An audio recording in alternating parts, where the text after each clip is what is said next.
O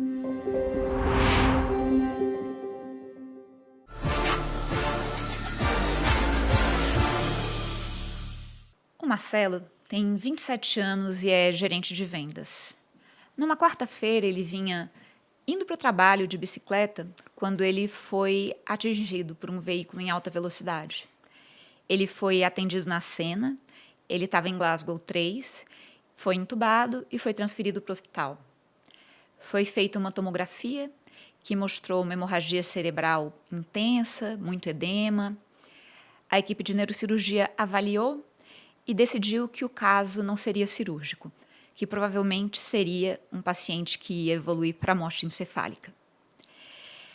O tema morte encefálica foi sugerido pela @PatiPeixoto, numa enquete que eu fiz em relação aos temas que vocês gostariam de ouvir aqui no nosso podcast. Então, hoje o nosso tema é o papel do cuidado paliativo no paciente em morte encefálica.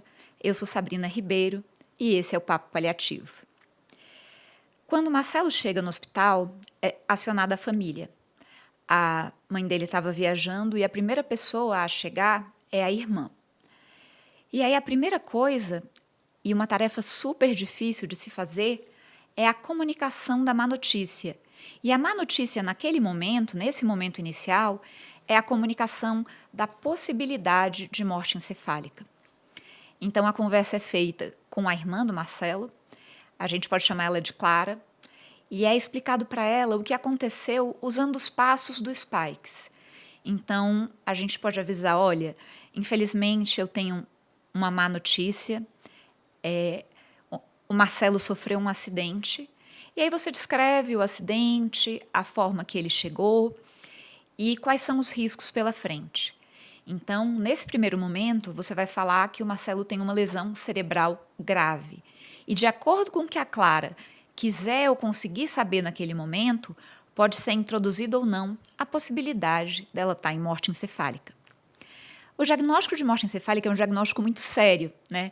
Que demanda 2 exames feitos por 2 médicos diferentes, mais um exame complementar, é muito bem regulamentado no Brasil. E como é que a gente pode colocar para uma pessoa leiga essa possibilidade da morte encefálica? A gente pode puxar da percepção dela. Olha, a gente está muito preocupado porque o Marcelo não acorda. E aí, às vezes, a pergunta, não é o sedativo? Olha, isso nos preocupou também, mas os sedativos já foram suspensos há algum tempo.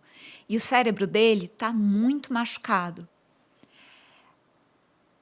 A morte encefálica é um conceito difícil de entender porque como é que o cérebro morreu, as funções morreram e o coração continua batendo?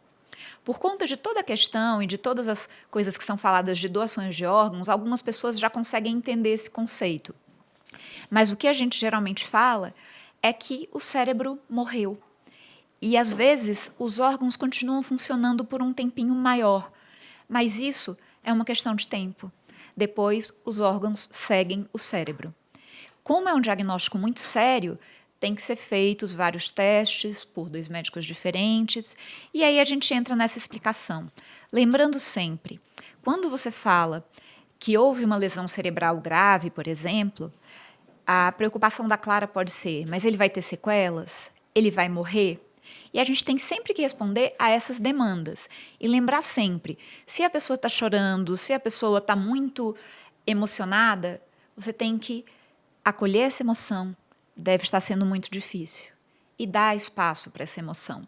Não tente dar mais explicação quando a emoção está muito intensa. O próximo passo, que pode ser feito pelo médico ou por um psicólogo da equipe de cuidado paliativo, é acompanhar essa família durante a realização das provas de morte encefálica. Algumas pessoas, inclusive, pedem para estar presentes, e isso ajuda a entender, né?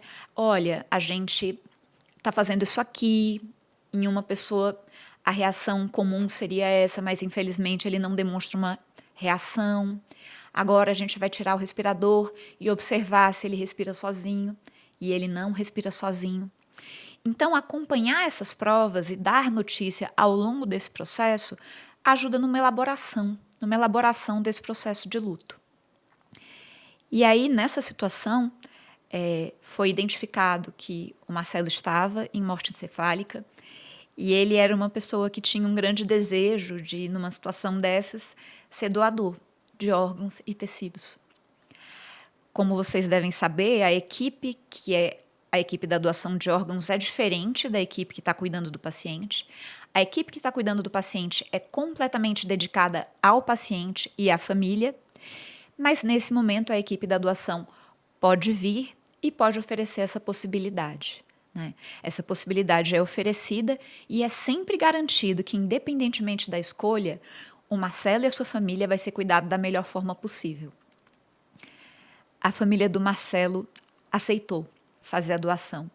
Isso é uma coisa que sempre me emociona muito, porque quando uma pessoa está no momento da maior dor, da mais difícil e consegue pensar no outro, é uma coisa realmente de alguém muito, muito elevado, né? De uma pessoa muito... Por outro lado, eu vejo que para muitas famílias isso ajuda a dar um sentido, sabe?